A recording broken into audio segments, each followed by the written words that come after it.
Maths class 12 हमारा chapter है matrices. हम सीबीएसई के प्रीवियस ईयर क्वेश्चंस कर रहे हैं जो 2011 से 2023 तक आए हैं। हमारा टॉपिक 4 है transpose of a matrix and properties. अगला क्वेश्चन है question number 63। For what value of x element of 0 π/2, मतलब 0 से π/2 फर्स्ट क्वाड्रेंट का बात हो रहा है, is a plus a dash मतलब a transpose is equal to √3i। I यहाँ पर आइडेंटिटी मैट्रिक्स है where a is equal to this. तो हमारे पास a मैट्रिक्स की वैल्यू गिवन है और लिखा हुआ है a plus a transpose is equal to √3i। तो हमें x की वैल्यू निकालनी है, ठीक है, और x एलिमेंट है 0 से π/2।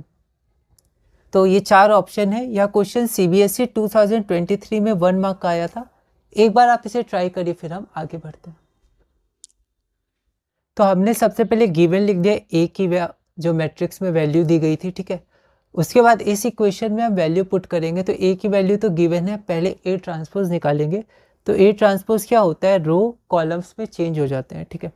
तो ये जो रो है, ये पहला रो है cos x sin x, तो ये पहला कॉलम बन जाएगा cos x sin x। और जो सेकंड रो है minus sin x cos x, ये सेकंड कॉलम बन जाएगा minus sin x cos x, okay. तो ये ट्रांसपोज हो गया। उसके बाद a plus a transpose is equal to √3i। I यहाँ पर आइडेंटिटी मैट्रिक्स है। तो a हमारा ये रहा और a ट्रांसपोज हमारा ये रहा, इसको जोड़कर √3i। अब i क्या होता है, i ये क्या ऑर्डर क्या है i का, तो हम लोग को इक्वेशन देखनी होगी। अब ये 2/2 है, ये 2/2 है, तो ये भी 2/2 होना चाहिए क्योंकि इक्वल है। तो 2/2 हमने ऑर्डर रखा i का, तो 1 0 0 1। अब इसके बाद मैंने यहाँ लिखा है, ठीक है। तो जब इसको जोड़ेंगे तो cos x plus cos x 2 cos x, sin x minus sin x 0, minus sin x plus sin x 0 और cos x plus cos x 2 cos x, ठीक है। इसकी वैल्यू हमारी इक्वल टू आ गई √3 0 0 √3, ओके। अब यहाँ पर हम क्या करेंगे, equating the corresponding elements we get. तो 2 cos x की वैल्यू √3 है, दोनों से सेम इक्वेशन आएगी। तो cos x हो गया √3/2 और √3/2 होता है cos π/6, तो ये cos π/6। तो x की वैल्यू क्या होगी π/6, जो ऑप्शन हमारा बी है, ठीक है। आप चाहें तो यहाँ लिख भी सकते हैं कि x क्या है, 0 से π/2 है। अब ऑप्शन में सब 0 से π/2 ही है, यहाँ इंक्लूडेड है, तो ऑप्शन में सब वैलिड है। तो यहाँ पर आंसर हमारा π/6 हो जाएगा बी। तो ये हमारा आंसर हो गया बी। तो इस वीडियो में हमने अपना क्वेश्चन नंबर 63 किया।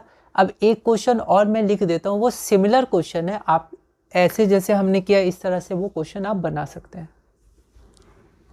तो ये क्वेश्चन नंबर 64 है, ये सिमिलर क्वेश्चन है, बस यहाँ पर a प्लस a ट्रांसपोज है √2i2, यहाँ 2 दिया ऑर्डर 2, ठीक है।